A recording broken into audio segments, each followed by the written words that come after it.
just looking back into systems of equations. And okay, we had from the second part of the review handout, okay, for the first review handout, okay, we had a system of equations with numbers 14 and 15, and we will get to those in just a moment. But I want to mention something about the linear equation system, and there's a special kind, okay, where you could look at a system and you might not have the x and y terms directly aligned. And let's say that if you're looking at for a system of equations,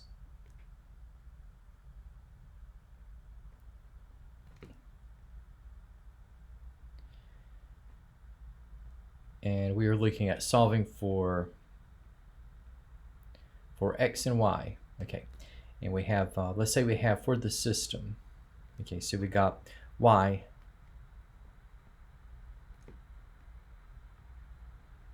and we'll say is equal to 4x plus 3, and we have for the other equation, say in the two equation system, we'll say that we have x plus y is equal to 13, okay. And so for what we have in the makeup on this one, okay, so we've got two equations. Okay, so we have y is equal to 4x plus 3, and I have the x plus y is equal to 13, and we can use, okay, now the other day we looked in, or yesterday we looked into the elimination method, or the method of addition. And now if I go through the pathway, okay, say if I have with the method of substitution,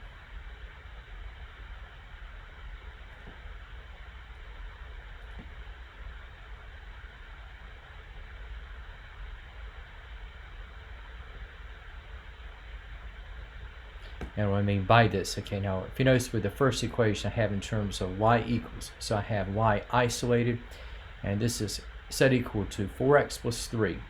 And if I have one of the variables isolated in one of the equations, what I have here is that which is isolated in one equation, I can substitute the equivalent expression for in the other equation. So what I mean by this, well, I have y equal to 4x plus 3, and with y isolated in the first equation, I can substitute 4x plus 3 for y in the other equation, where upon substituting I can get this equation in terms of x and go ahead and solve for x. So what I have here, so I can sub for y,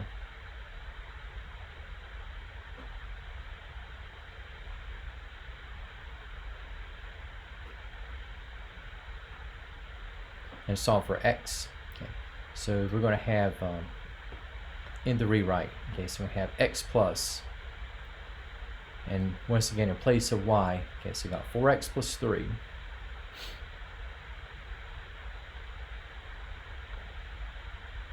and we have is equal to 13. Okay, so upon removing, say, the parentheses, okay, so we have x plus 4x plus 3, no sign change since I'm not subtracting anywhere at this stage, and we have upon combining terms together, okay, so we have x plus 4x, okay, this will make 5x, and we have that 5x plus 3 is equal to 13, and looking at isolating what we have in x, okay, so we get 5x by itself,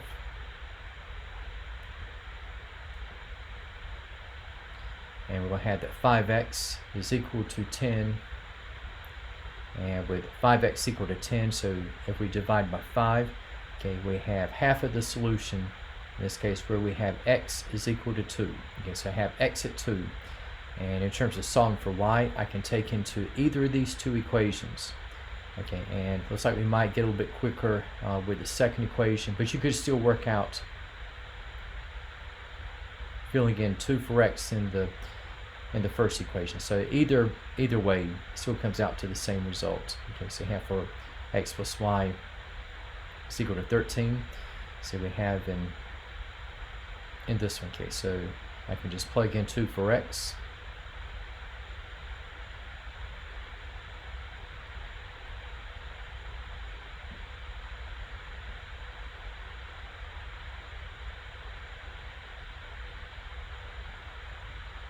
And solve for y. Okay. And so we have with x at 2, we have that 2 plus y is equal to 13. And for y, okay, the missing value is going to be 13 minus 2 in this case, so we have y is equal to 11. And now, so for what we have in the framework, okay, so we have y at 11 and x at 2, so 11 have for y, and 4 times x is 4 times 2 is 8 plus 3, so we have 11 equal to 11. And also we have 2 plus 11 is equal to 13. So we have, in this case, okay, we have for the solution, we have that x is equal to 2, y is equal to 11. And in the case of Alex, I know he likes to display the answer in terms of ordered pairs. In this case, we have the point to be to 11.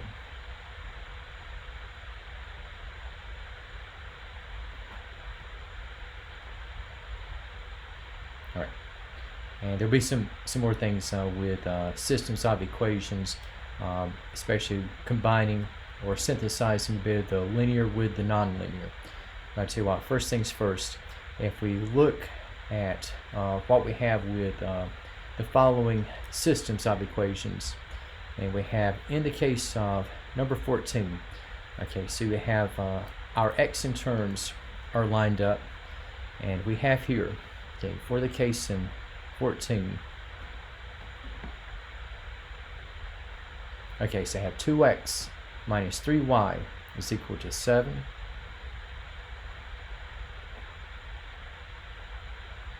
In the first equation, and the second equation, okay, so I have 4x plus 2y is equal to 26.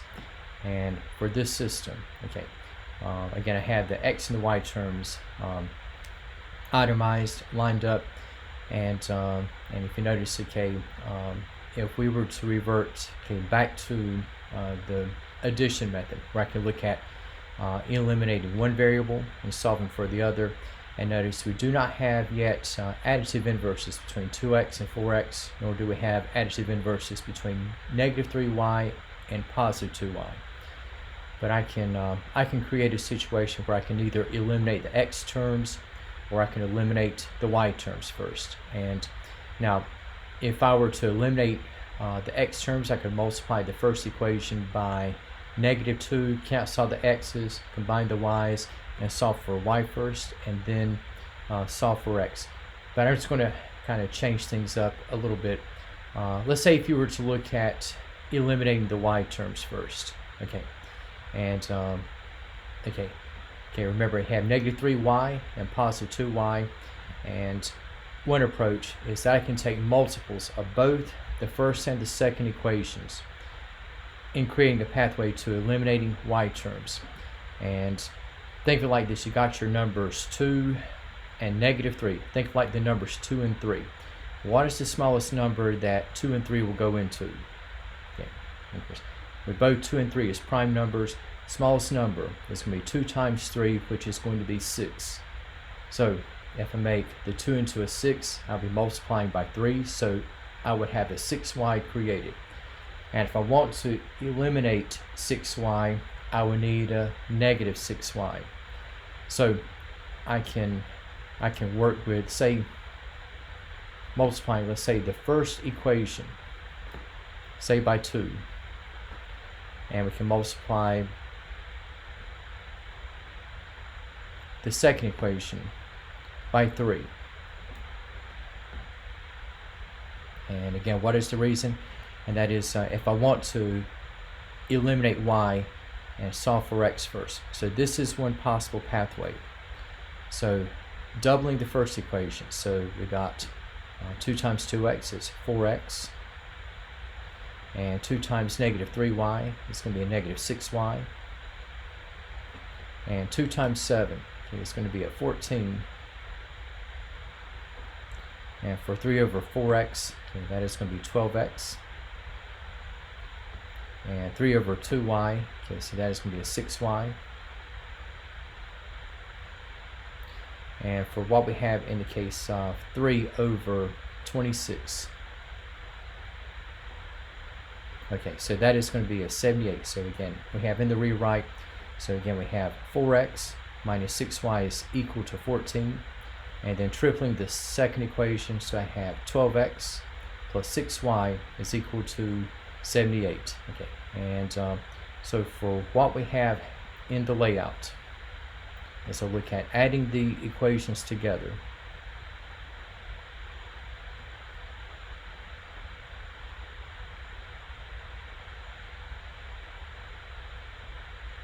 Okay, so notice after doubling and tripling the first and second equations, okay, so we have negative and positive 6y are going to go out. And now we have 4x plus 12x. Okay, so this will come out to 16x. And we have 14 plus 78. So it's like that's going to be a 92. Okay, so looks like we're going to have some non-integer values in the mix. Okay, so we got 16x is equal to 92.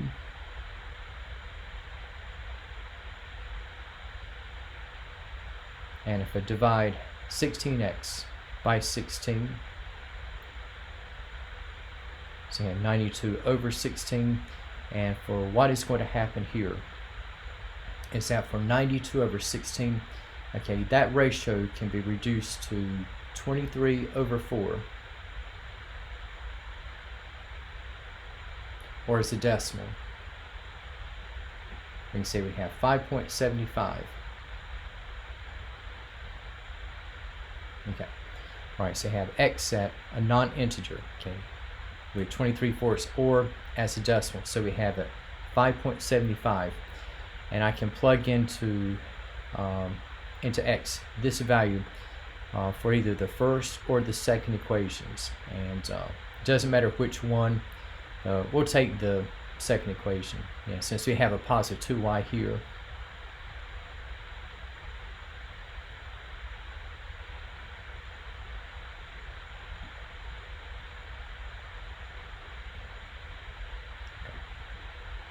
Alright, so we have here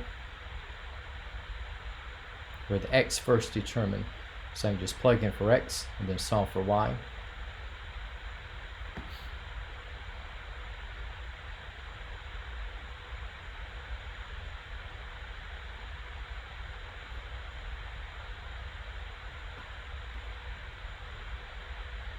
Okay, so for what we have in the follow through, okay, so we're going to have 4 times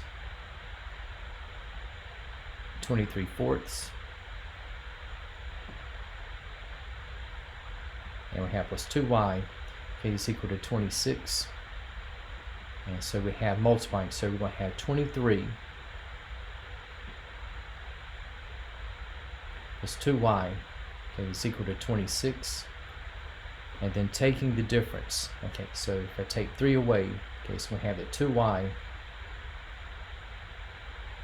is equal to 3, and we're going to have for the resulting value in y, okay, you can either have as a decimal or a fraction, okay, so you can say that y is equal to 3/2 or 1.5.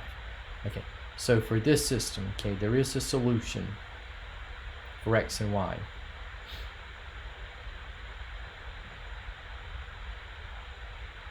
So you have x at 5.75,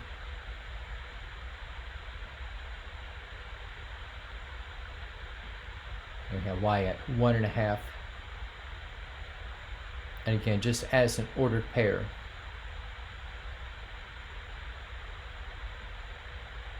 Okay, so again we have non-integer values for the coordinates. Okay, so you have a 5.75 and 1.5.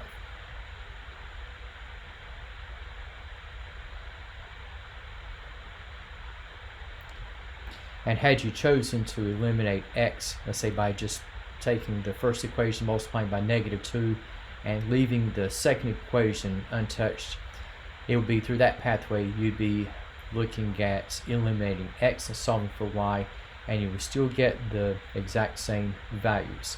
Alright, now for what we have in the case of number 15, okay, so we have a system of nonlinear equations. Okay, so you have so nonlinear functions, nonlinear, or I should say, actually they're not quite functions. Okay, so you have x squared plus y squared is equal to 25, and we have x squared minus y squared is equal to 7, and we have, in the case of number 15,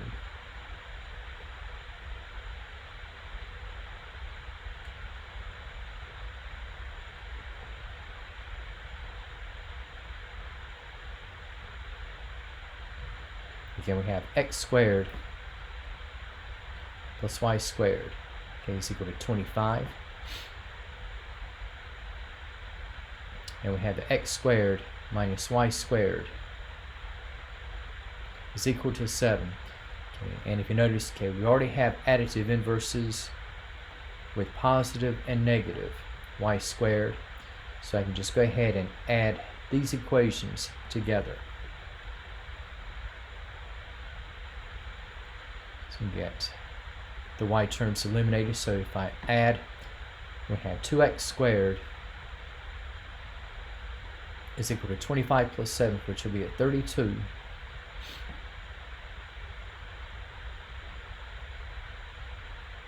And looking at solving for x, so I have 2x squared over 2 is equal to 32 over 2. And then we have, in terms of x squared, okay, so we have the x squared is equal to 16, and looking at solving for x in the first degree, okay, so for x squared is equal to 16, again, I can take the square root property of equality, okay, and again, that was that x squared is equal to p, and in the follow through I have x is equal to plus or minus, okay, the square root of p,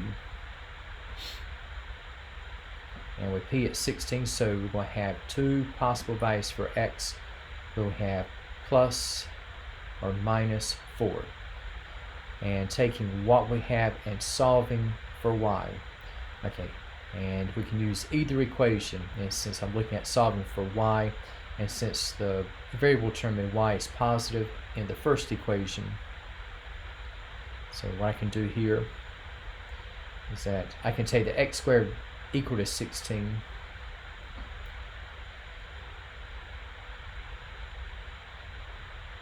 okay, so I have x squared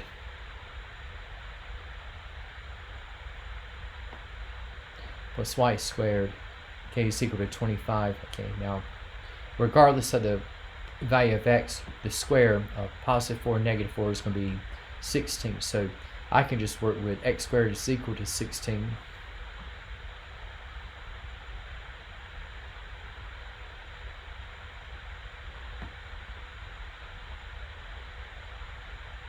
Yeah, so I'm just going to plug in 16 for x squared and create the pathway to solving for y. So you got 16 for x squared.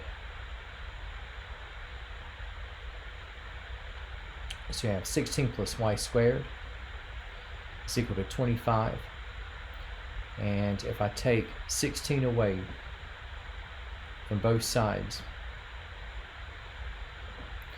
we're going to have that y squared is equal to 9. And okay, so again, we have the square root property of equality that we can utilize once again. Okay, so going from y squared to y, okay, we have y is equal to plus or minus the square root of 9. Okay, so we have y is equal to plus or minus 3. So we have combinations of values in x and y, and so just looking at what we have here,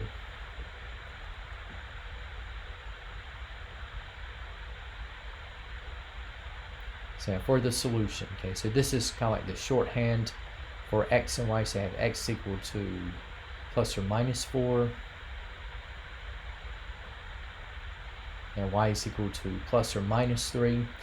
And in terms of ordered pairs, and I know that Alex is big on the ordered pairs. So if your x and y combinations, say they have both positive, so you have 4, 3, and where one is positive and the other is negative, let's say I have 4, negative 3,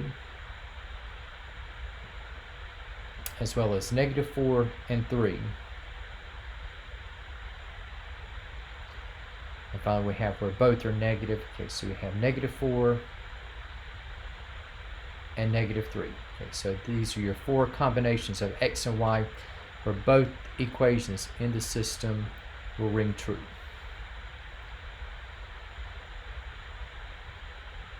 Okay, so again, we had for number 14 we had exclusively linear equations, and 15 we had nonlinear equations. But let's say that if you have a blend of both, where you might have one equation is going to be linear and the other one is going to be nonlinear. And let's say that if we have a situation whereupon, let's say,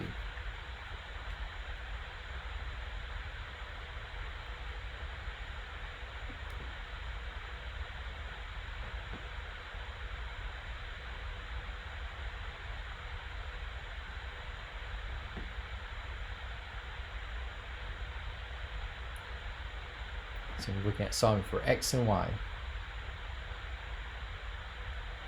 And I'll say that in this one,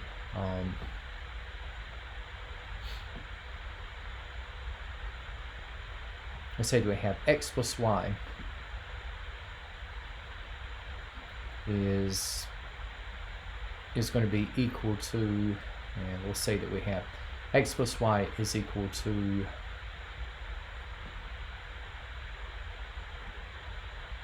let's say 14. And at the same token, okay, we'll say that we have x squared plus y squared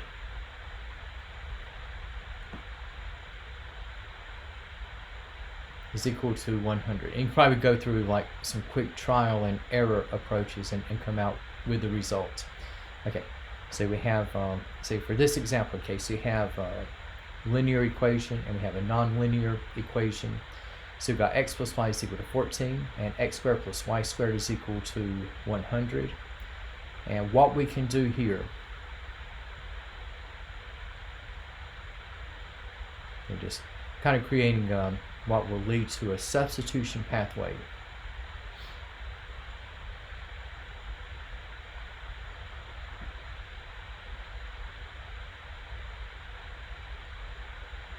Okay, so I got x plus y is equal to 14, and what I can do here is that whatever I have set up in terms of x or in terms of y, I can substitute and take the square of the developed expression in the rewrite of the second equation. So what I'll do here, now we've been accustomed to writing, okay, slope-intercept form, or at least to an extent, and I think I can just do likewise here. Okay, so I'm just going to get y by itself.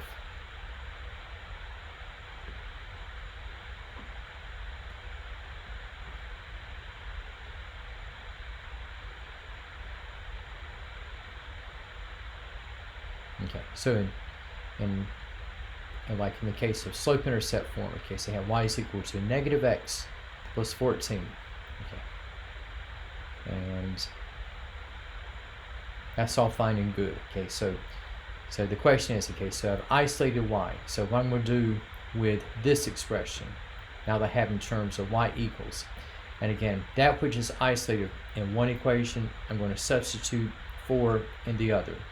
So what is going to happen in this scenario? So I'm going to take that negative x plus 14, and I'm going to have this second equation exclusively in terms of the variable x. Okay, so here I'm going to substitute for y.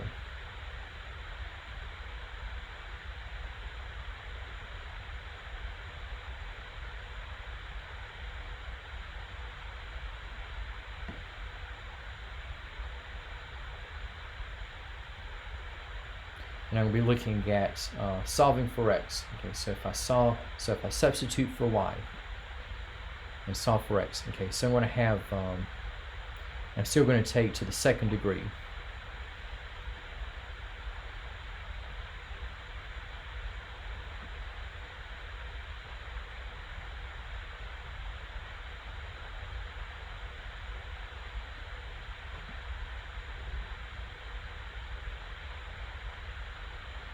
Okay, and so for what I'm going to have here, we have upon adding. Okay, so we have x squared, and I was going to mention, okay, for negative x plus 14 squared.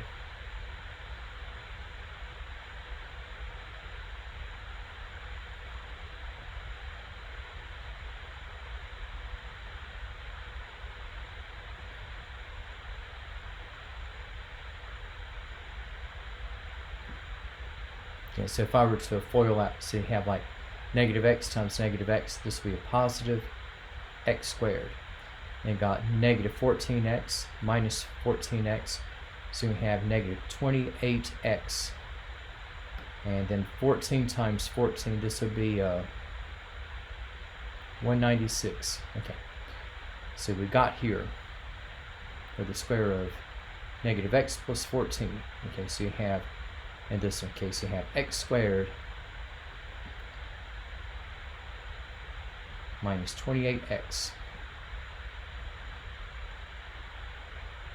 plus 196. Okay, again, we have this equal to 100. So we have the formation of a quadratic equation. So right now we got 2x squared minus 28x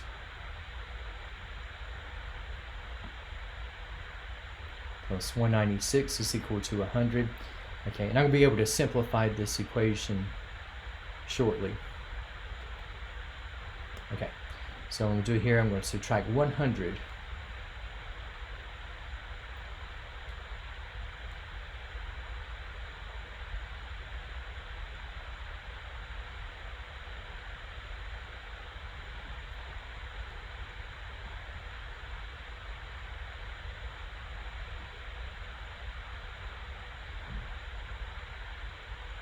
so 2x squared minus 28x, and we have plus 96 is equal to 0, and notice I have even coefficients throughout.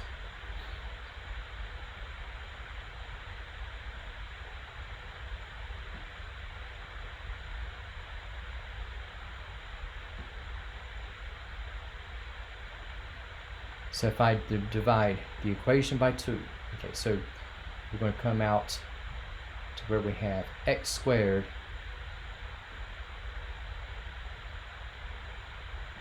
minus, okay, so you have x squared minus 14x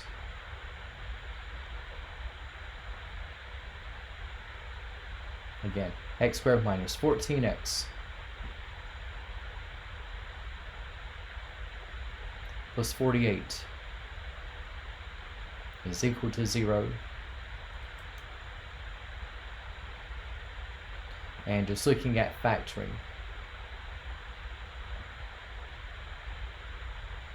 okay, so for x squared, this will go to x and x, and factors 48, that will add up to negative 14. And we'll have a negative 6 and to negative 8.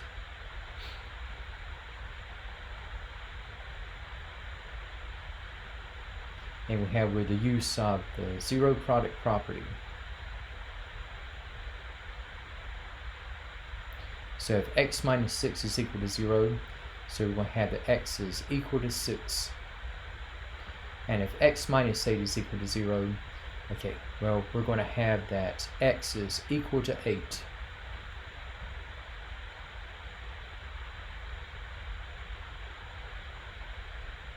Okay, and looking for y, and let me mention,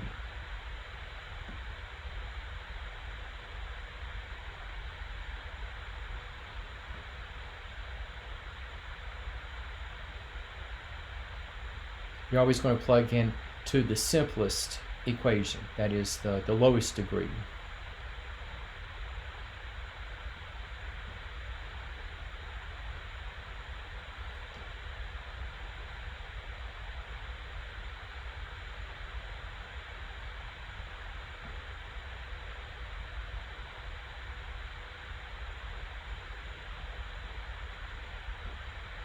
The lower degree equation.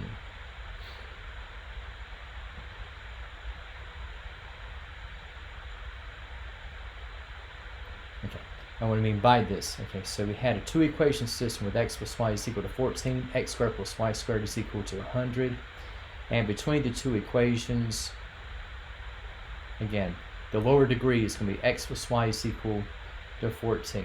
Okay, and so for x equal to 6 and x equal to 8, so just going back to x plus y is equal to 14,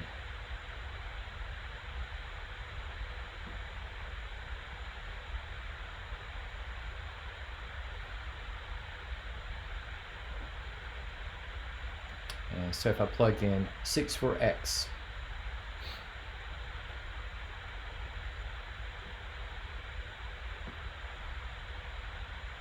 okay, so we have 6 plus y is equal to 14.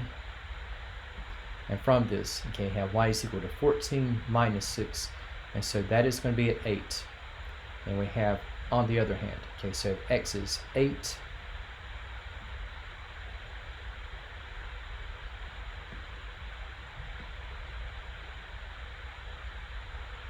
so you're going to have that 8 plus y is equal to 14.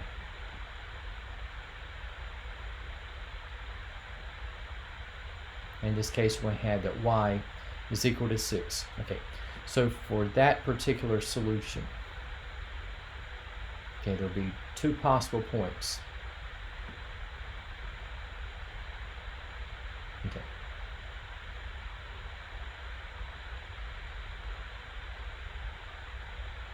So you have one combination here with x at 6 and y at 8.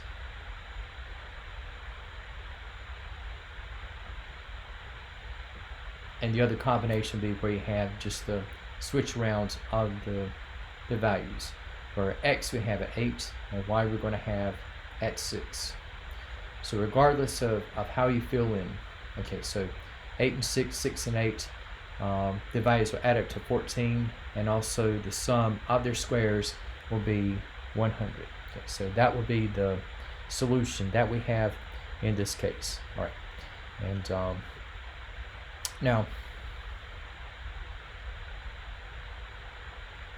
now just taking what we have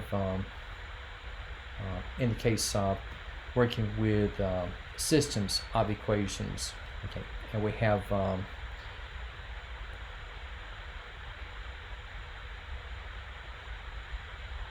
as I mentioned, okay, just for some of the categories.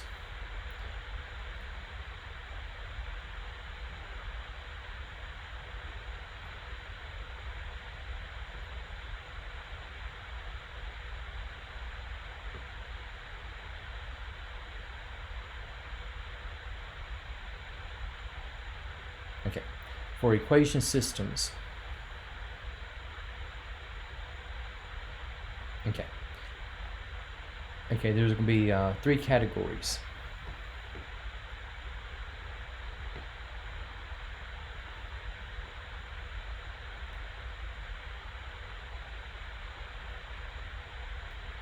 Okay, so you have for an equation system. Now, a system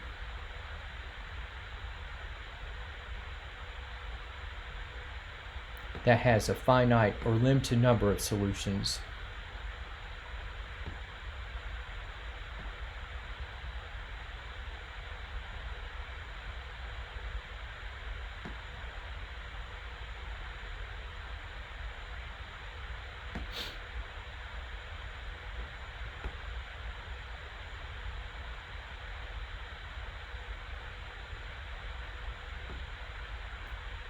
is going to be consistent and independent.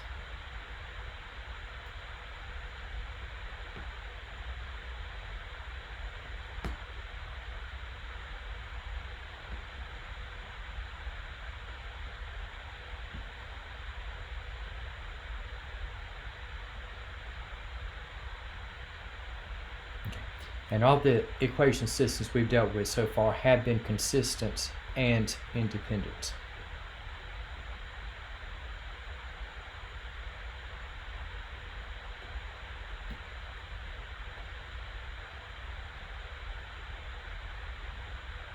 Okay.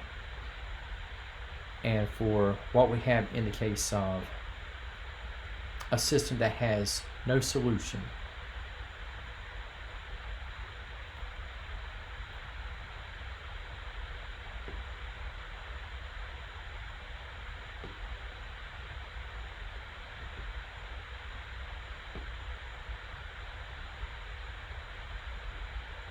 it's going to be regarded as inconsistent.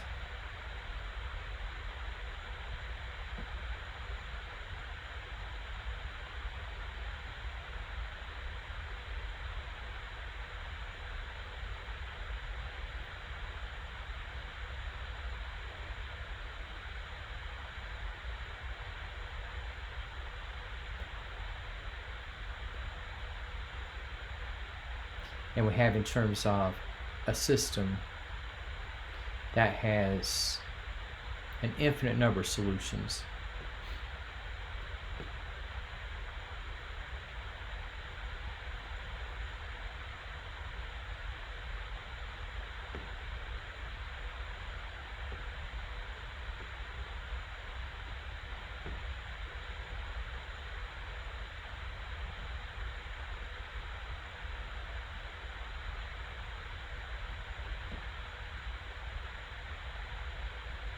Okay, so again, have an infinite number of solutions.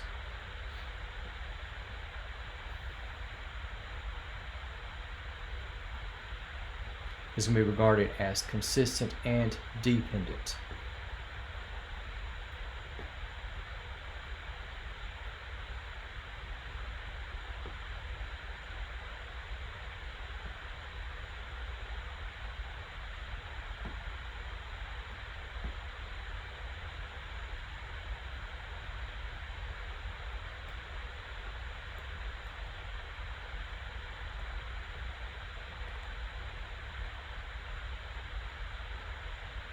And to give you sort of a quick overview, okay, so you got the categories here. So for the first, we have consistent and independent. Second, we have inconsistent. Third, we have consistent and dependent.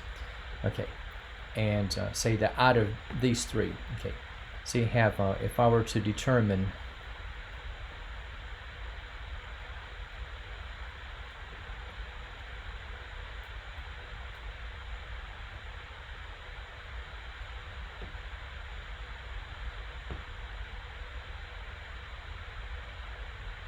if I were to determine the type of system for each, and we'll say that we have, say for a first, we'll say something like x plus y is equal to 7. And we'll say we have negative x minus y is equal to 10. Okay, so if you notice, okay, we have in the system, we have additive inverses for both x and y. So if I were to add the equations together,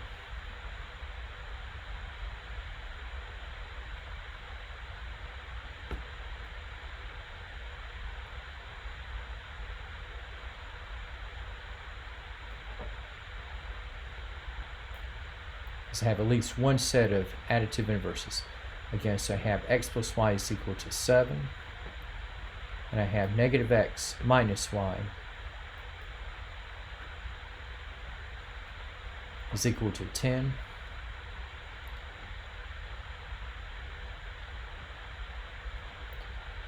and if I add together, okay, so you have x plus negative x is 0, and we have y and negative y will amount to 0.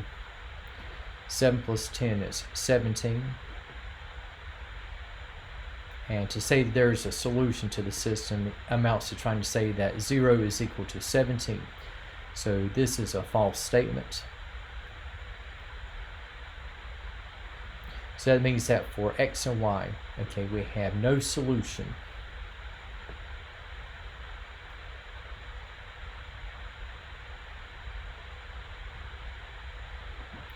And again, so for a system that has no solution, okay, this is going to be regarded as inconsistent.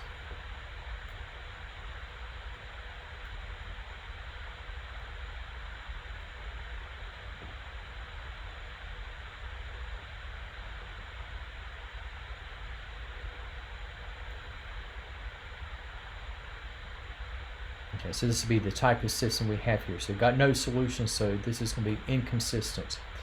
Now, let's say that if I have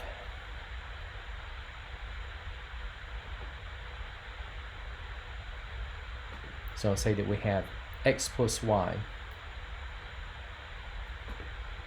is equal to 7. And we'll say we have x minus y is equal to 1. And here I have a set of additive inverses. Okay, so if I wind up adding the equations together,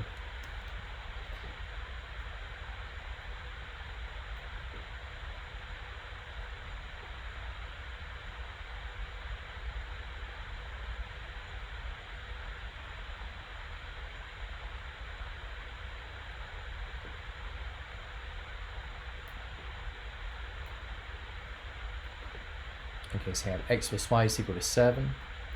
Then we have x minus y equal to 1. And if I add together,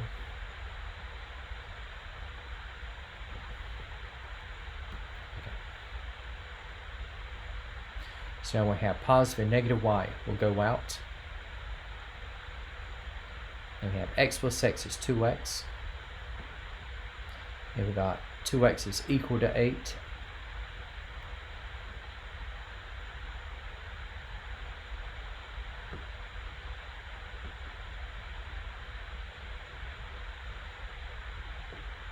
And with division by 2, okay, so you have x is equal to 4. And again, I can plug in 4 for x in either equation. Okay, so we have x at 4. If I just plug in for x, say for x plus y is equal to 7.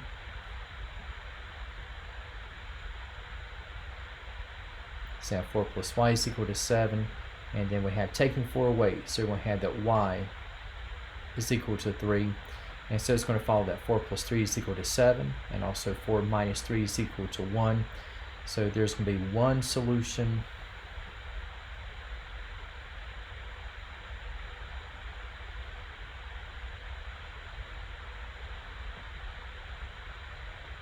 and just put this in ordered pair terms. Okay. So you have one solution, so you can say we have a limited number of solutions. And a system that has a finite number of solutions, this is going to be regarded as consistent and independent.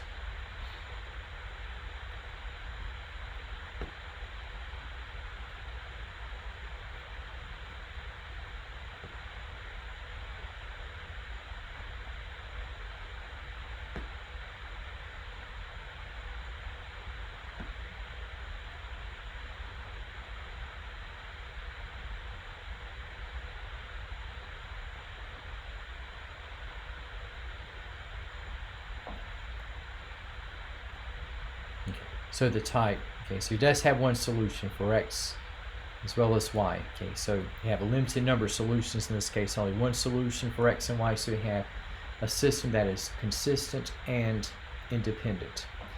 And now, let's say we have for a third system, and we'll say that we have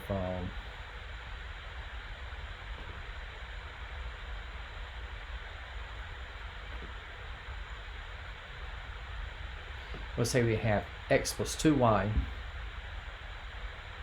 is equal to 7. And we'll say that we have negative 2x minus 4y is equal to negative 14. Okay, so you don't have additive inverses right away.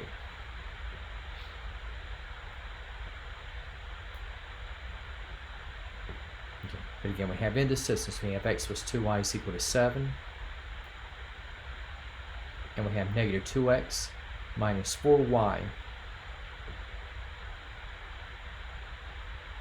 is equal to negative 14. Say, if I want to eliminate the x terms. Okay, so I got x and negative 2x, and to create an additive inverse scenario, okay, I can just make this x into a positive 2x. So I can just double the first equation and leave the second equation untouched. So we have 2 times the first equation. So this is going to be 2x plus 4y is equal to 14. And again, we have the second equation, okay, still the same. So we have negative 2x minus 4y is equal to negative 14. And guess what? We have in both x and y, after this adjustment, okay, we have sets of additive inverses. Okay, so 2x minus 2x, or 2x plus negative 2x is 0. And you got 4y and negative 4y, also negligible. 14 and negative 14 will be negligible. And guess what? We got 0 is equal to 0, so I have a statement of equality. That is true. Okay, and so for what we're going to have, at least in the case of x, for x, you can plug in anything for x.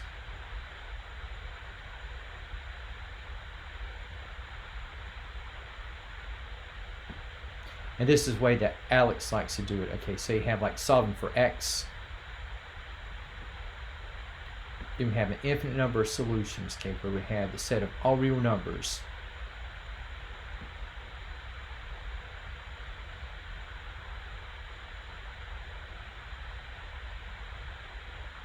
But now, in terms of what we have for y, okay, I know that, like in Alex, it doesn't want you to say all real numbers. It wants like the equivalent expression that we have in x. Okay, so we have, so if I solve for y, so again, I have y is such that we have x plus 2y is equal to 7.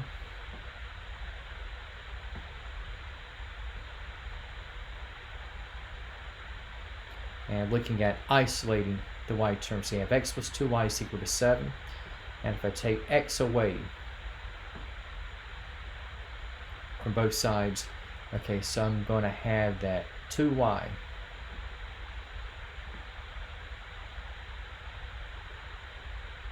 is equal to negative x plus 7. And we have with division by 2.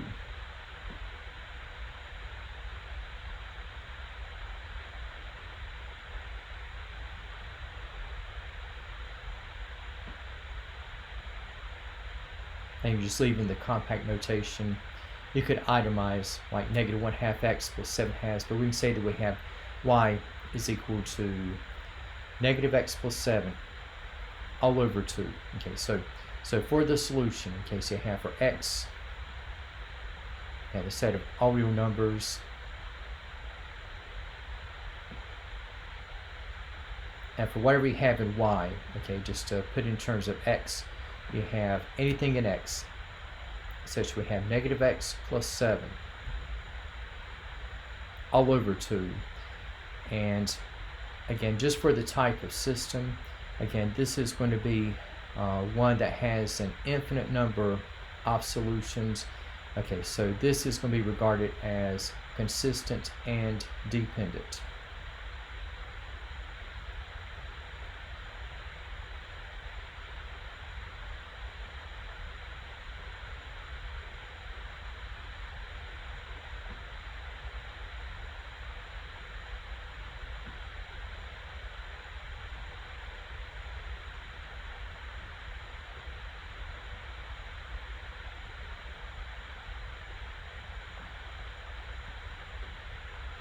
So those are just the categories we have for the type of solutions. Okay, so again, if you have like one solution, two solutions, maybe 3 or 4 solutions for x and y, again, it's still a limited number of solutions. Okay, so that would be characterized as consistent and independent. And again, if you don't have any way of being able to form a solution for x and y, like in the first case, okay, that's going to be an inconsistent solution. And again, a system where you have an infinite number of solutions for x and y to tag along, okay, you're going to have an infinite number of solutions, okay, and so that system, again, is going to be regarded as consistent and dependent. All right, and now just kind of looking at what we have concerning what we have in the test for review, and just taking what we have with this particular setup. And some items we have the mix are okay, relatively short answer, whereas some just take a little bit longer. And just kind of going back to what we have with evaluating logarithmic expressions. See, we have in the first item. Okay, so it looks like we're going to have among the properties. Okay, so again, we have with the base A logarithm of a to the x. Okay, that is going to go to x itself. Okay, now, and if you notice, we have in part A, okay, so you have a base 6 logarithm of 6.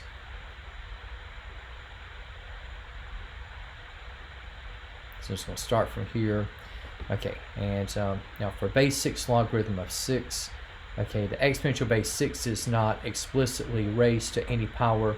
So just a standalone number with 6, that's just going to be 6 to the first.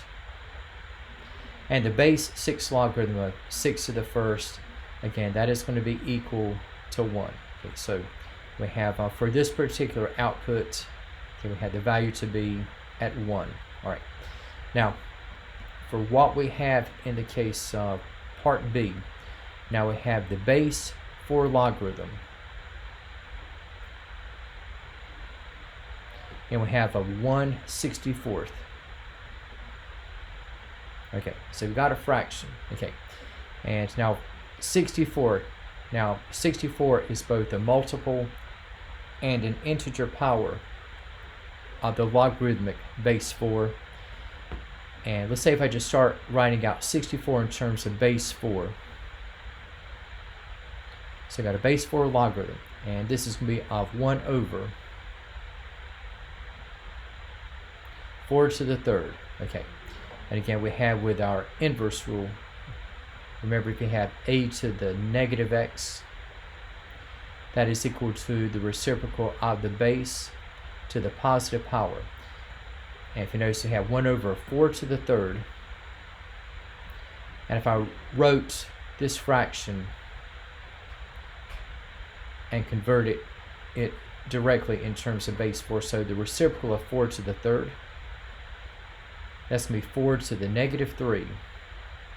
So now the base 4 logarithm of 1/64, okay, that's going to be the base 4 logarithm of 4 to the negative 3. So here we have the base A log of the exponential base A. We're involving the base 4. And so here we have in the rewrite, okay, we have the x, okay, we'll have it negative 3. And so that'll be the final results in this. So the base 4 logarithm of 1/64. Okay, this will come out to negative 3. All right, and we have okay, for the second item, okay, have a kind of a repeat here procedure-wise. Now we have for the base 5 logarithm of 25.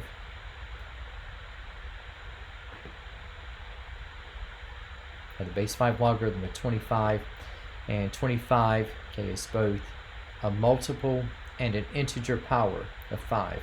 So 25 is going to be 5 raised to the second. Guess what? So you have your base A is at 5. So the base 5 logarithm of 25, okay, that is going to be reduced to 2. And in the case of what we have for base 2 logarithm, okay, so like the base 4 logarithm of 1/64th, we have, again, the attachment to be a fraction. Okay, so we have the base 2 logarithm of 1/32.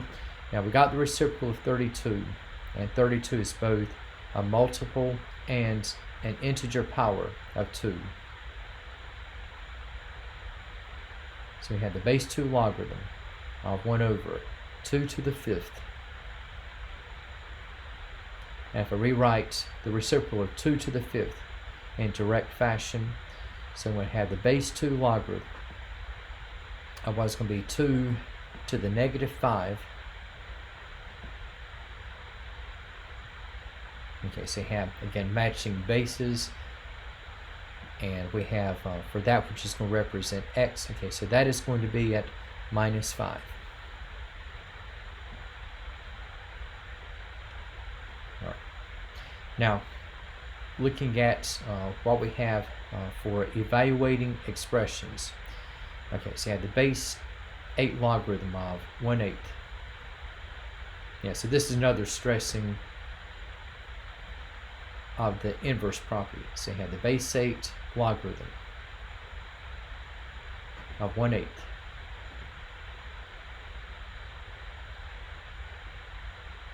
Okay, so you're looking at the base 8 logarithm of 1/8. Okay, we have like 1/8 to the 1st.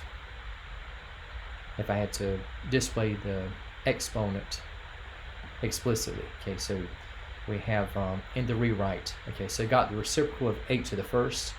If I write converting from fraction to direct base 8 terms, so 1/8 to the 1st.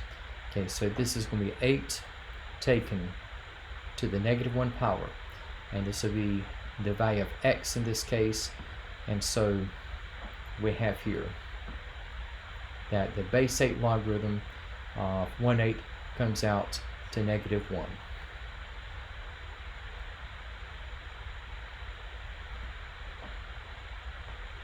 And for what we have in the case of the base 3 logarithm of 81,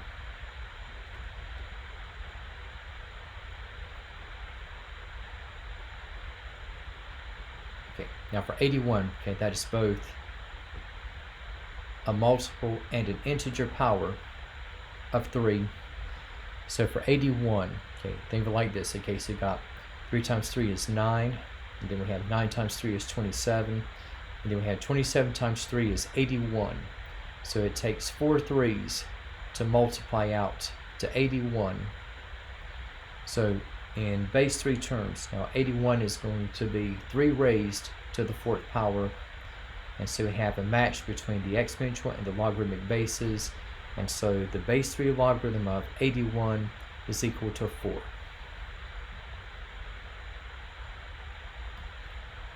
Okay. Now, in terms of what we have with combining and expanding logarithmic terms, and we have it says to fill in the missing values, okay, to make the following equations true. Okay, so if you notice, you have the base 9 logarithm of 7 plus the base 9 logarithm of 10 is equal to, and we're looking at finding out just what the consolidated base 9 logarithmic term is going to be. Okay, so we have for this portion, okay, so you have the base 9 logarithm of 7, and we have plus the base 9 logarithm, and again that was of 10.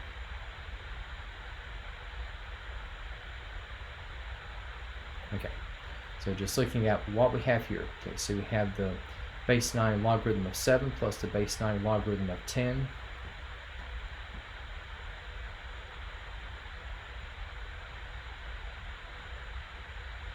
And again, addition is going to imply multiplication. So we have the base 9 logarithm of 7 times 10. And we have for this particular output, okay, so this will come out to the base 9 logarithm of 70. Okay, and so we have, so just filling in the blank, okay, so 70 is that particular missing value. Okay, now for what we have in the case of part B, okay, we have kind of an interesting layout. Okay, so I had the base 4 logarithm of blank minus the base 4 logarithm of 5 is equal to the base 4 logarithm of 3/5. Okay, so we can say that we have here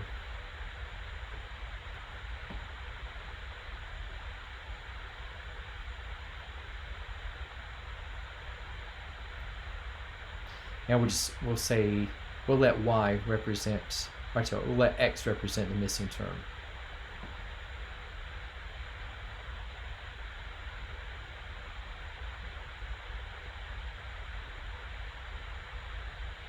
Okay, so we have in part B, okay, so we have the base 4 logarithm of x minus, okay, we have the base 4 logarithm of 5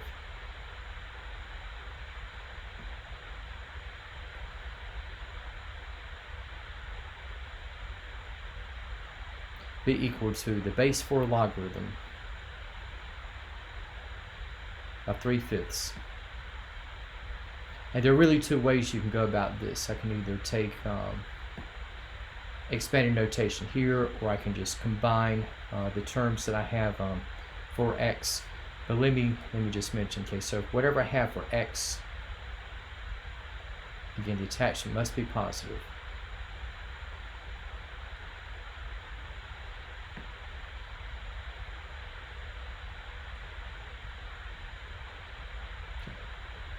So what I can do here, for the base 4 logarithm of x minus the base 4 logarithm of 5, I'll just do it this way. I'll expand what I have on the right.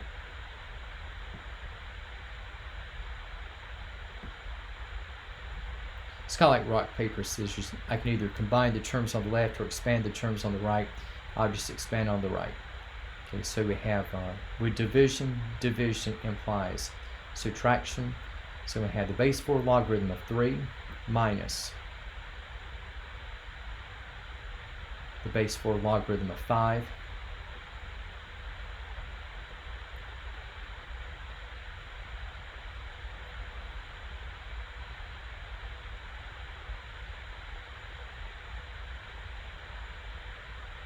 And if you notice, okay, if I look at combining, okay, so if you notice we have identical terms with the negative of the base 4 logarithm of 5. So if I were to add the base 4 logarithm of 5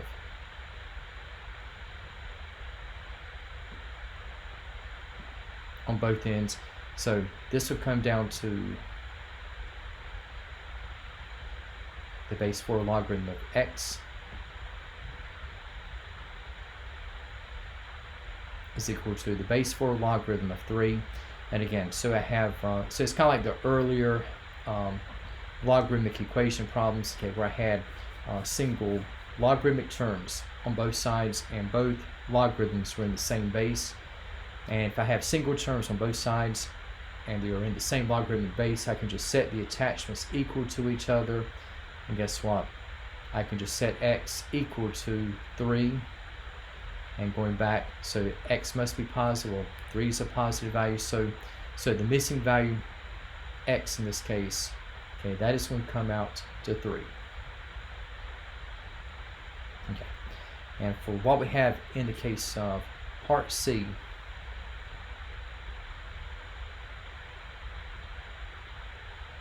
okay, so we have in the case of part C, okay, this is just taking what we have an exponents. Okay, so you have the base 6 logarithm of 25 is equal to blank times the base 6 logarithm of 5.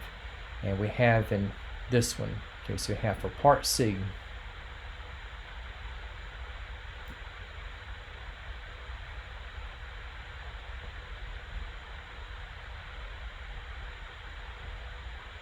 notice I had the attachment in terms of the base 5. Okay, so I'm starting out with 25, and now with this one.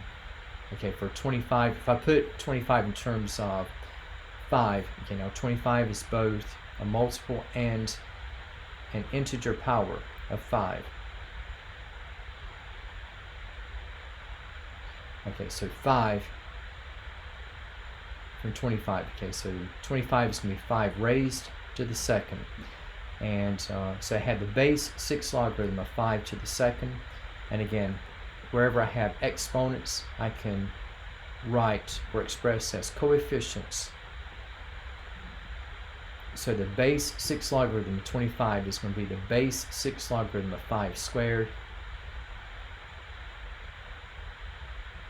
And so this is going to be 2 times the base 6 logarithm of 5. Okay, and that missed that. So we have for the missing value, okay, that was the coefficient in front of log base 6.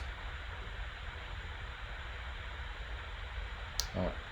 And again, looking at what we have along the lines of expanding and combining logarithmic terms, and we have in the case of number 5, okay, it says to use the properties of logarithms to expand. Okay, so you have log, or base 10 logarithm of z times y to the 9th. And it says that each logarithm should involve only one variable and should not have any exponents. And so for what we have in the case of number 5,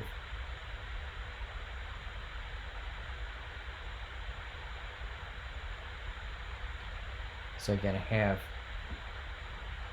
base 10 logarithm of z times y to the 9th. Okay, so the factors are multiplying each other. And again, looking at writing in expanded terms. So multiplication is going to imply addition.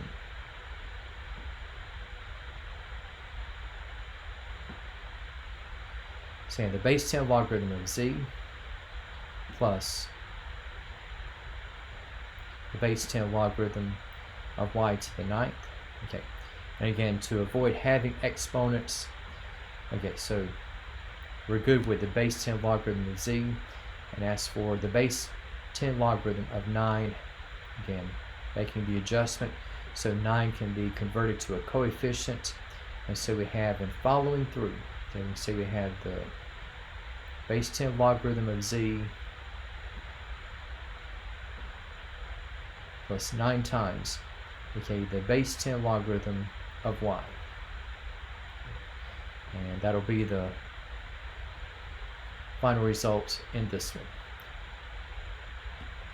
Now, for what we have in the case of number 6, and it says to use the properties of logarithms again to expand, and it says that each logarithm should involve only one variable and should not have any radicals or exponents. And so we got in this, and now this one's kind of interesting.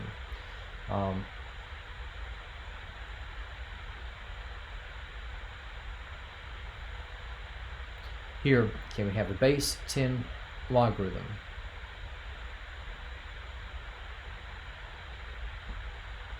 And we have of z cubed, and we have all over the square root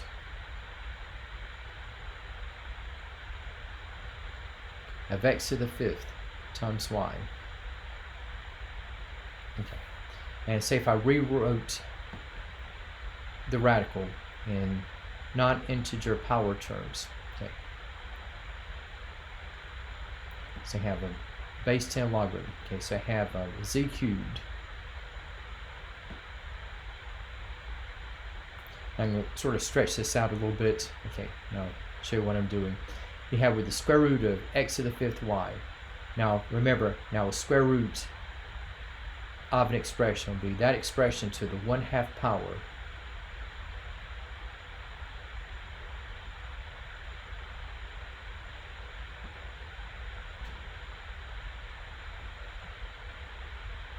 And again, I want to kind of separate the x to the 5th part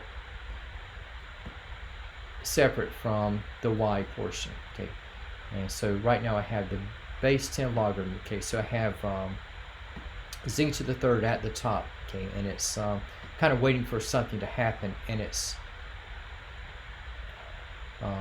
okay, in there situated as its own numerator term, whereas in the denominator, okay, I have x to the fifth and y both raised to the 1/2 power thanks to the square root that had appeared. And if I take the power property of exponents for both of what we have in x and y now, x to the fifth to the 1/2, x to the fifth to the 1/2, that's going to be x to the 5 times 1/2.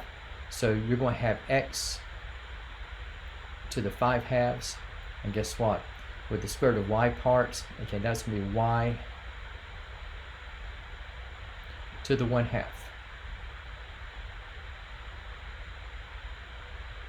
Okay, so again, we have just in short, have the square root of fifth, square root of x to the fifth y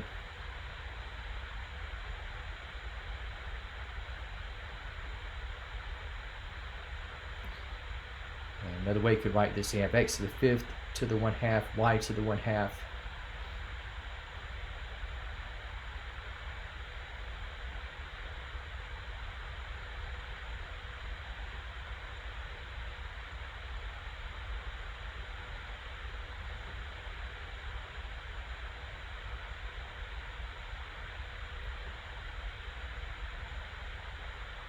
Yeah, so you have x to the 5 halves times y to the 1/2. Okay, so I have the radicals freed up, and now we have 3 factors, one in the numerator attachment, and we have in the denominator of the attachment we have 2 factors in x and y. And looking at expanding, okay, so anything that is in the numerator in the attachment, okay, this is going to be translated to a positive logarithmic term. So we have a positive base 10 logarithm of z to the third, and any attachment portions in the denominator, okay, they're going to translate out to negative logarithmic terms in the expanding. So x to the 5 halves, this will be attached to a negative base 10 logarithmic term. So I'm going to have minus the base 10 logarithm of x to the 5 halves, and likewise with y to the 1/2 situated on the bottom, we have minus the base 10 logarithm of y to the 1/2, and then we have converting from powers to coefficients. Okay, so 3 is going to be a coefficient for what we have in z. And for x and y, we'll have 5 halves and 1/2 as 1/2 as coefficients. So we have in the essentially the final dismount. Okay, so we have 3 times the base 10 logarithm of z. We have minus 5 halves times the base 10 logarithm of x.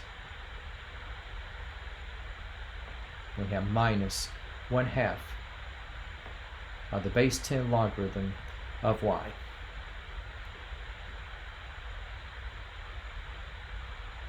Okay, all right, so we have a case of expanding.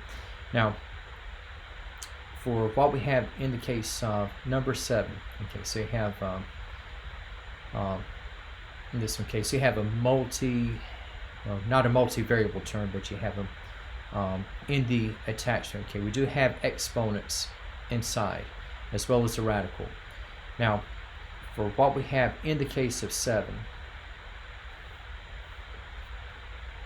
okay, so right now I got the base 10 logarithm. Okay, so I have 6 times, okay, the square of x plus 5 all over the cubic root of x to the 4th.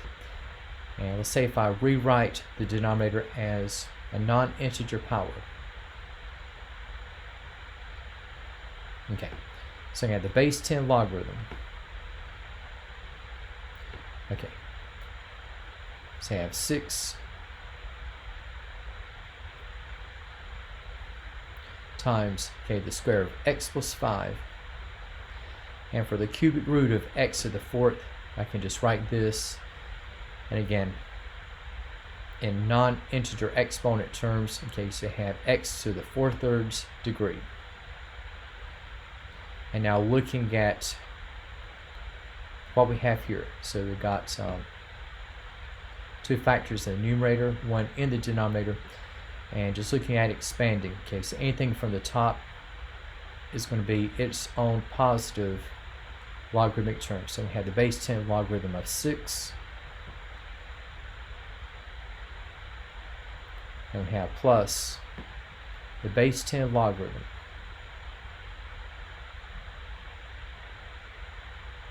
of x plus 5 to the 2nd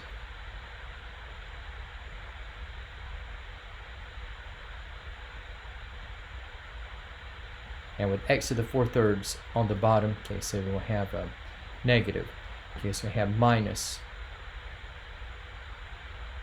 the base 10 logarithm of x to the 4/3. Now, okay, now for the first term we have base 10 logarithm of 6. Now 6 is not a multiple or an integer power of 10. So in exact terms, okay, the base 10 logarithm of 6, okay, that stays. And for the rest of the terms, okay, so we have 2 and 4/3, okay, those will become coefficients. So we can say we have plus 2 times the base 10 logarithm of the quantity of x plus 5, and that x plus 5 stays as it is. And for the last term, we'll have minus 4/3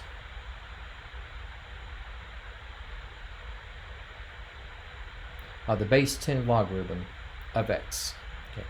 And that'll be your final results in the expansion. Okay.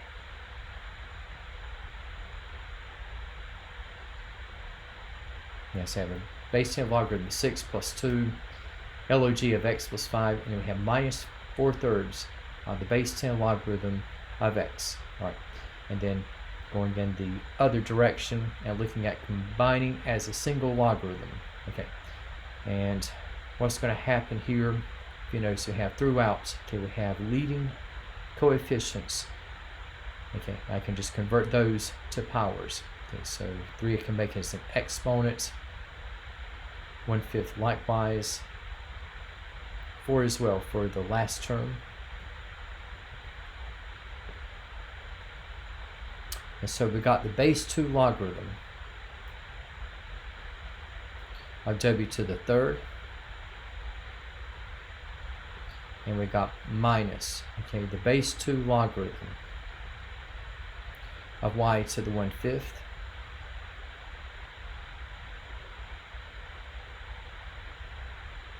and we have plus the base 2 logarithm of x to the 4th, and looking at making into one overall expression.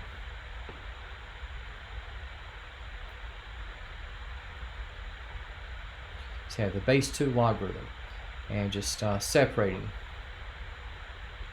classifying what goes in the numerator as well as what is going to be in the denominator. Okay, so you have w to the 3rd. This comes from a positive base 2 logarithmic term, so that is going to go on the top. And y to the 1/5 comes from a negative, so y to the 1/5, this will go on the bottom. And as for x to the 4th, okay, that is going to go on the top. And okay, so this will be your final result. But another way that you could write this, now we have with y to the 1/5, we could also write this as the base 2 logarithm of w to the 3rd times x to the 4th, and for y to the 1/5, we can say that is the 5th root of y. So that is one other possible way that this answer could be displayed.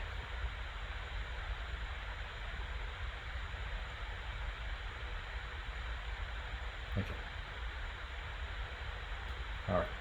Now, just kind of going back to what we have with equations. Okay.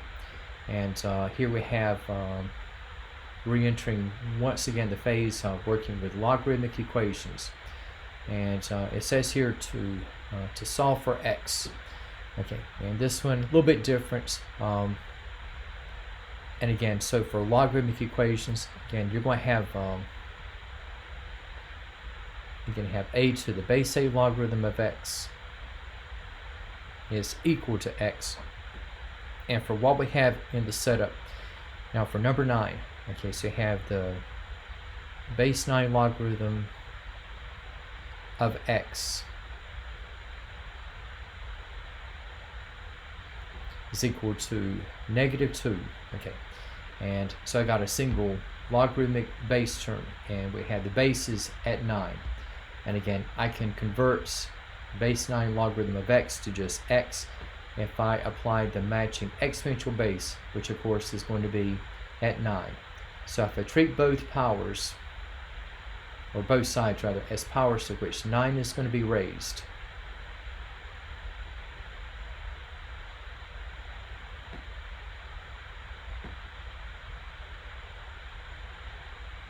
okay, so I have 9 to the base 9 logarithm of x. Okay, that's going to go to x. Now we got x is equal to 9 to the -2. And this is where your properties of exponents will come in. Okay, so it says to simplify as much as possible. So for 9 to the -2, okay, 9 to the -2 will be the reciprocal of 9 to the second. And 9 to the second is 81, so the reciprocal is going to come out to 1/81. And again, this almost sounds like a broken record, but again, x must be positive. And 1/81, small fraction, but it is still 1. That is on the plus side.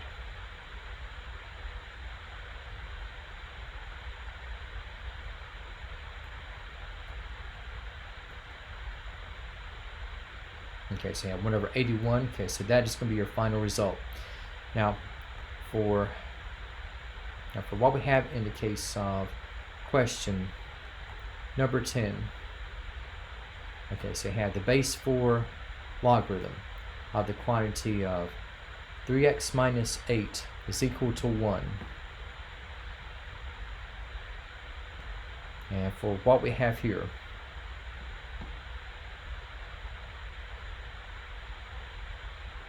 okay, so you have for the base 4 logarithm of the quantity of 3x minus 8.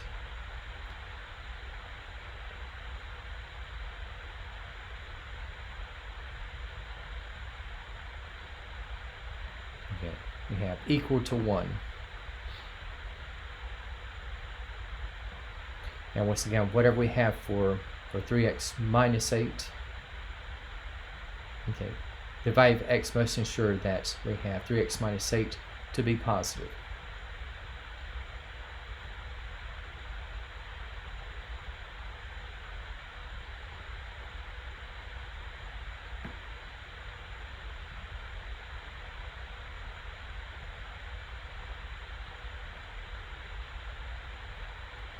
And so for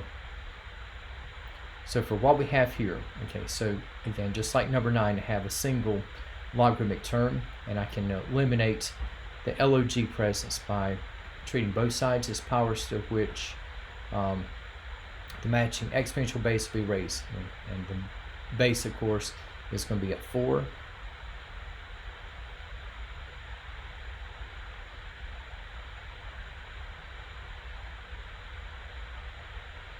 Okay, so I have 4 to the base 4 logarithm of the quantity of 3x minus 8 is going to be equal to 4 to the first. Okay, so the left-hand side, okay, that is going to be, again, we're going to have 3x minus 8.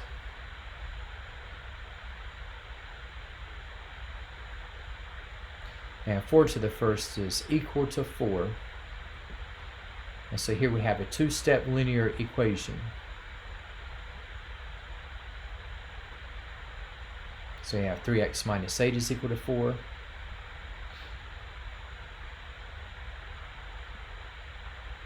We have upon adding 8 to both sides, okay, so we have 3x is equal to 12.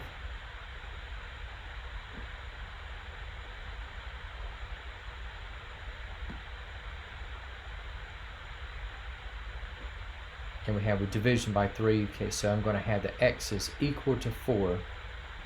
And again, just going back, okay, so you have 3 times 4 is 12, 12 minus 8 is 4, 4 is a positive value.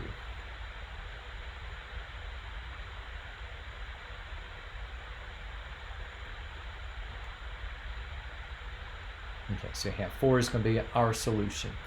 Now, for what we have in the case of number 11, okay, now this one kind of different. Okay, we have -6 times the base 4 logarithm of 5x is equal to -12. Okay, and for what we have in the case of number 11,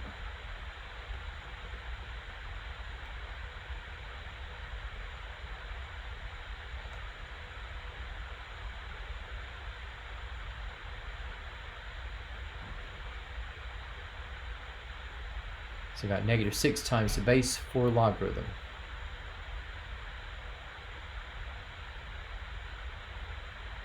of 5x. Okay, we have is equal to -12.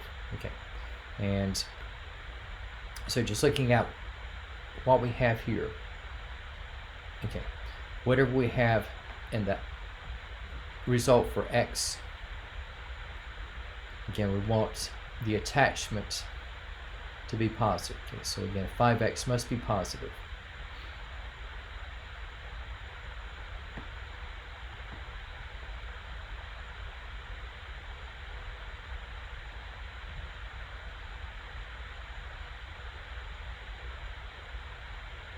Okay, if you notice, we have coefficients on the sides here, and it's kind of like that problem we had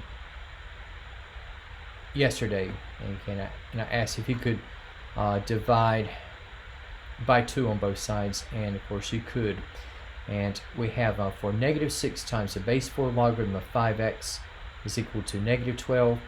Instead of trying to do something like converting from a coefficient to an exponent, you can just go ahead and make life simpler by just taking care of the coefficient by division. Okay, so I can take both sides and divide by -6.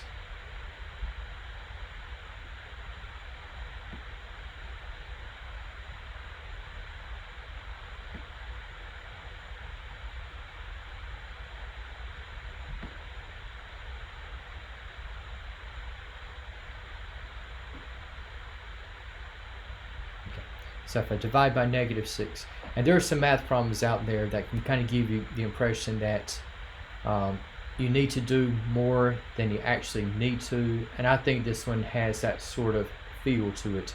But you can make the equation simpler just by dividing by a coefficient. So in the rewrite, we have the base 4 logarithm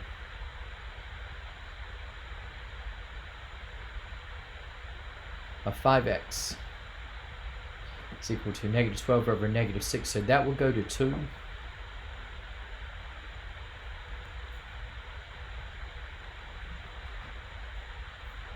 And for what we have here, so we're down to a single base 4 logarithmic term. And so you got a little bit of history to repeat. So we got a base 4 logarithm again, and I can eliminate the base 4 logarithmic presence by taking both sides of the equation, to which the exponential base 4 will be raised. Okay, so if I do this, we have the base 4, so I have 4 to the base 4 logarithm of 5x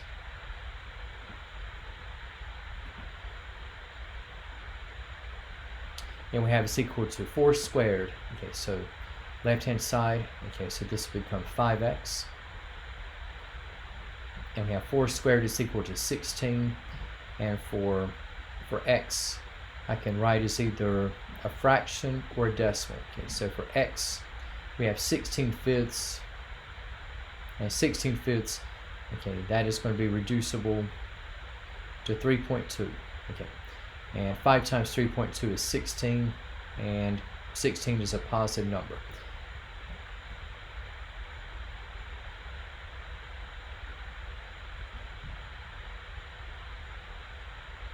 Okay, so again, so 11 does have a solution. Now, for what we have in the case of number 12, okay, so we're back to what we have with natural logarithms. And for what we have in this particular case, right, so we got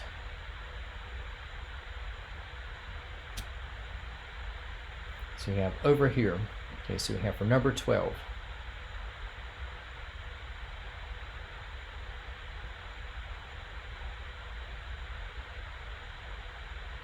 okay, so we have 4 plus the natural logarithm of the quantity of x minus 5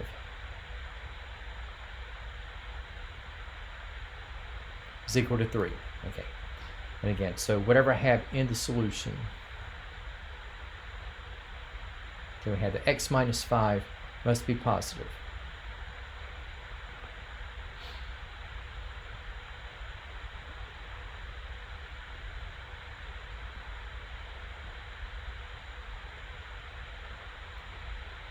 Okay, so just for what we have in this equation,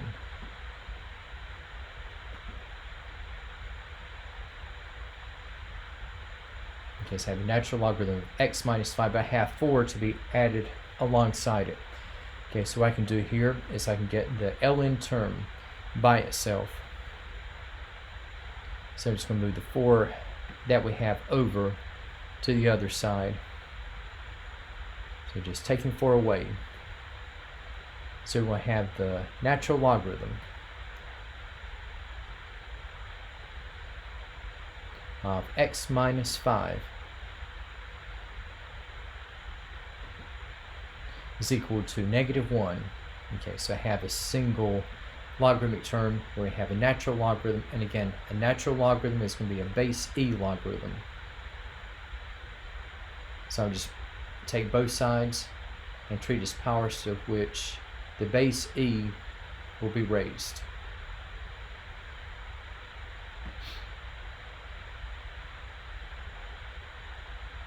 Okay, so we have e to the natural logarithm of x minus 5. Okay, so we have x minus 5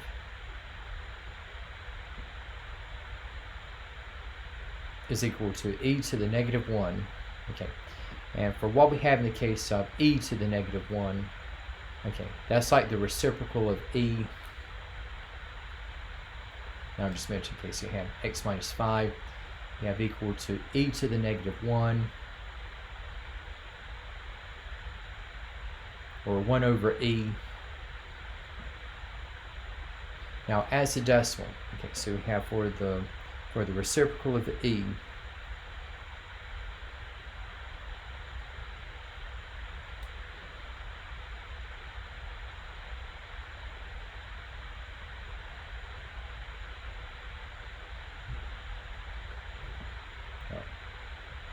so for right now we've got x minus 5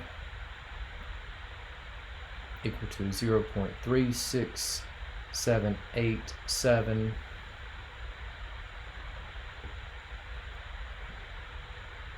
and getting x by itself. So if I add 5,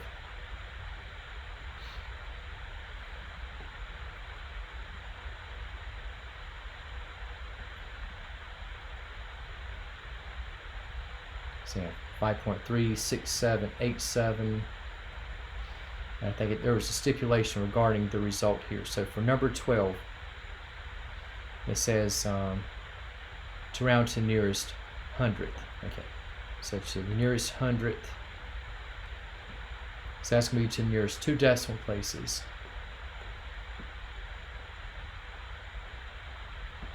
So you got 5.3, and you got 6.7. So with the digit 7, which is greater than 5, this is going to signal that 6 is going to round up to 7. So to the nearest hundredth, okay, we have x to come out to 5.37. All right, and let's say that for what we have, yeah, let's say for 13, yeah, we'll just kind of finish it out with this one. If we got, again, so you have we have 3 base 10 logarithmic terms. And here we have the base 10 logarithm of x plus 5 minus, the base 10 logarithm of 6 is equal to the base 10 logarithm of x. Okay, so we got here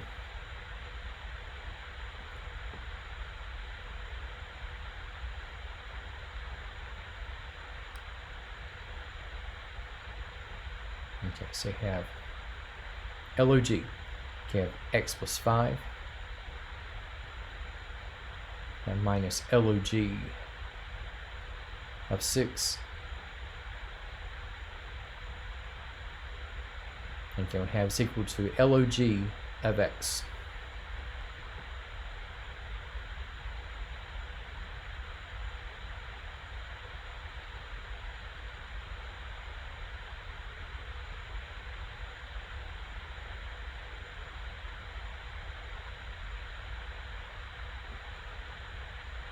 Okay, and again, so whatever we have for x, looks like x must be positive.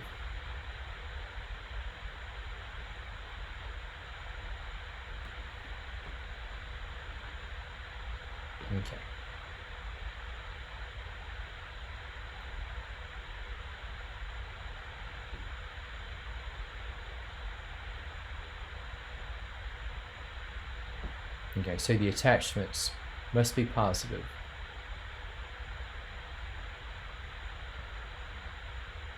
And then looking at what we have on the left hand side, so we got a difference of base 10 logarithmic terms. And again, subtraction is going to imply division once I put together as a single logarithmic term. So go ahead and condense. So we have the base 10 logarithm.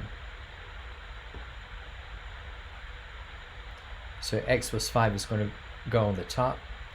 And since I have minus the base 10 logarithm of 6, we'll have 6 to go on the bottom.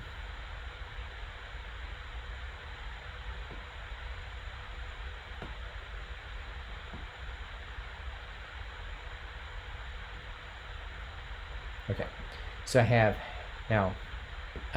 single base 10 logarithmic terms on both sides, and since I have just single terms in the same base on both sides, I can set the attachments equal to each other.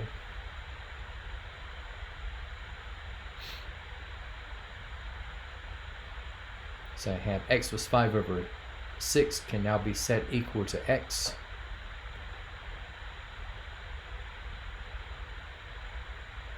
And if I multiply the equation by 6,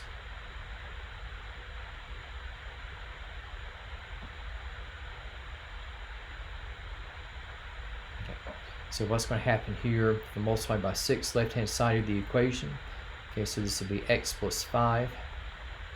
And the right-hand side, we got 6 times x, so this will be at 6x.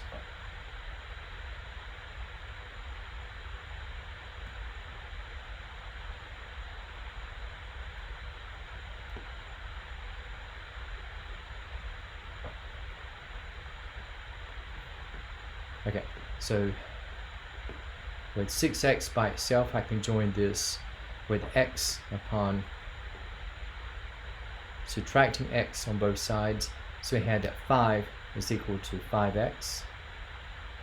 And we have with reduction, so we have that 1 is equal to x. And we have the apparent solution at x is equal to 1. So going back and checking, so x plus 5 with x at 1, 1 plus 5 is 6, that is positive. And x at 1, 1 is positive. So 1 is going to be our solution, our only solution for that particular problem. Okay, and